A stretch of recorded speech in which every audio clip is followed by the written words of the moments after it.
got so much motherfucking design on right now.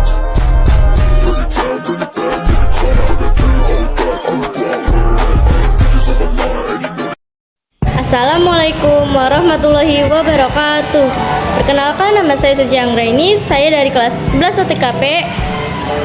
Di sini saya akan menjelaskan jelaskan perbedaan strategi perjuangan sebelum dan pada awal abad 20. Nah, yang pertama itu sebelum abad 20 itu ada dipimpinnya raja atau bangsawan dan tokoh agama. Nah, setelah abad 20 itu ada dipimpinnya dan digerakkan oleh kaum terpelajar. Yang kedua itu ada sebelum abad 20 itu ada bersifat kedaerahan atau lokal. Nah, setelah abad 20 itu ada bersifat nasional dan telah ada kerjasama antar daerah. Nah, yang ketiga itu ada sebelum abad 20 itu ada perjuangan dilakukan secara fisik atau bersenjata. Nah, setelah abad 20 itu ada diplomasikan dengan menggunakan cara modern seperti penggunaan media massa, perundingan, lobby atau mogok. Nah, yang keempat itu sebelum abad 20 itu ada terfokus pada pemimpin karismatik. Nah, setelah abad 20 itu memiliki organisasi yang memungkinkan adanya konderisasi. Nah, yang kelima itu sebelum abad 20 itu ada bersifat reaktif dan spontan. Nah, setelah abad 20 itu ada memiliki visi dan misi secara jelas, yaitu Indonesia Merdeka. Nah, yang kedua itu jelaskan hubungan antara pelaksanaan politik etis dan munculnya golongan terpelajar pada masa pergerakan. Nah, yang pertama itu ada kebijakan politik etis, diantaranya adalah edukasi atau pendidikan, migrasi atau perpindahan penduduk, dan irigasi atau pengairan. Nah, pelaksanaan politik etis telah menyebabkan kemunculan golongan terpelajar yang merupakan pelopor pergerakan nasional Indonesia. Program edukasi setelah memberikan kemampuan membaca, menulis, berhitung, dan banyak bangsawan Indonesia.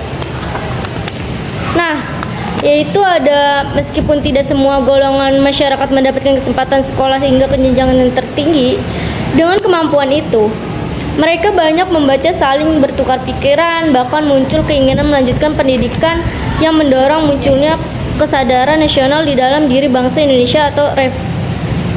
Nah, yang ketiga itu ada tuliskan 4 periode pergerakan nasional Indonesia beserta ciri strategi perjuangan yang diterapkannya itu. Nah, di sini itu ada periode awal perkembangannya itu ada pada awal periode ini di gerakan nasionalisme di Indonesia diwarnai perjuangan untuk memperbaiki kondisi sosial dan budaya. Sifat gerakan moderat dan kooperatif dengan pemerintah organisasi yang muncul pada periode ini adalah Budi Utomo, Sarekat Islam dan Muhammadiyah. Nah, yang A itu ada Budi Utomo. Nah, Budi Utomo didirikan pada 20 Mei 1908. Budi Utomo menjadi organisasi modern pertama yang berjuang dengan basis organisasi modern. Nah, yang B itu ada Sarekat Islam. SI merupakan gerakan yang berhubungan kooperatif organisasi didirikan oleh H. Samahuddin pada 1911 dengan nama awal Sarekat dengan Islam. Nah, yaitu ada tujuan SI. 1. Memajukan perdagangan, membantu para anggotanya mengalami kesulitan dan bidang usaha atau permodalan. Nah, yang ketiga itu ada memenuhi kebutuhan rohani jasmani kaum pribadi. Nah, yang terakhir itu ada kemajuan kehidupan orang-orang yang beragama Islam. Yang C itu ada Muhammadiyah didirikan oleh Ki Haji Ahmad Dahlan di Yogyakarta pada 18 November 1912 dengan asas perjuangan Islam dan kebangsaan Indonesia. Sifat organisasi ini adalah non-politik dan kooperatif. Yang kedua itu ada periode nasionalisme politik. Nah, dalam periode ini tujuan pergerakan ini adalah kemerdekaan organisasi yang muncul pada periode ini adalah Indische Partij. Organisasi yang muncul pada periode ini adalah Indische Partij, Gerakan Pemuda dan Pergerakan Perempuan. Nah, yang A itu ada Indische Partij. Indische Partij atau IP didirikan di Bandung pada 25 Desember 1912 oleh 3 serangkai, yakni Dawes Dekker atau Setiabudi Danudirjo dan DR Cipto Mangunkusumo dan Suwardi Suryaningrat atau Ki Hajar Dewantara. Yang B itu ada Gerakan Pemuda. Gerakan Pemuda tumbuh secara mandiri di berbagai daerah Indonesia. Mula-mula dibentuk sebagai sebuah gerakan solidaritas yang bersifat formal. Gerakan pemuda ini kemudian menjelma menjadi sebuah gerakan politik kebangsaan dengan cita-cita Indonesia yang merdeka dan maju. Nah, gerakan pemuda ini muncul pertama kali adalah Trikora Darmo atau 1915 dengan pendirian R. Satima Wiryo Sanjoyo.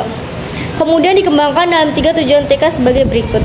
Nah, yang pertama itu ada mempererat tali persaudaraan antara siswa-siswi bumi.